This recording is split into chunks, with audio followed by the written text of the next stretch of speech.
here's the new Range Rover Sport, the 2014. Interesting thing about this vehicle, unlike most things that are called sport in the auto industry, it's not a trim level, it is a separate model. Just bear that in mind. Related, of course, closely to other RRs, but a unique model nonetheless. Here's the first thing you should notice if you check this guy out from the side.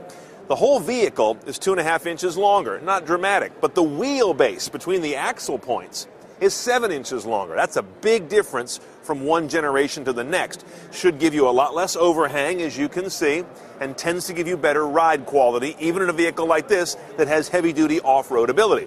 Speaking of that off-road ability, if you look at that terrain response knob that is sort of their trademark for operating the drivetrain, it now has an automatic setting, which is kind of taking a knob aimed at making things simple and making it even simpler.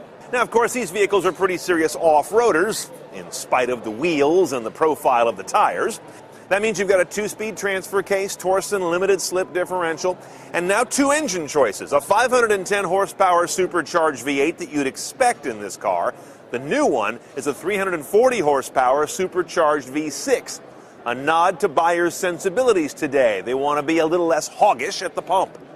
Now, aside from the healthy power output of both those power plants, we've also got a big weight story going on here. This vehicle has lost 800 pounds over the outgoing model. That's almost unbelievable and makes an enormous difference in so many vehicle dynamics, regardless what vehicle we're talking about. Taking out weight makes everything else about a vehicle better, and this should be a very different driver than the outgoing model. Now, cabin comforts have always been a strong point of Land Rovers and Range Rovers, and this one's no slouch, although I don't see a dramatic difference in the instrument panel or the center console. Notice the all-LCD gauges on this guy. They're one of the first companies to do that. There is something else new in the very back, this sort of Abu Ghrabian third-row seat. I wouldn't wish it on my worst enemy, but it's there in a pinch, and that's something new on the Sport as well. It's an option. New tech features include a tight space scrape warning system for tight parking spots or maybe even for nearby brush. Active park assist, that's the first on this guy. Automatic high beams.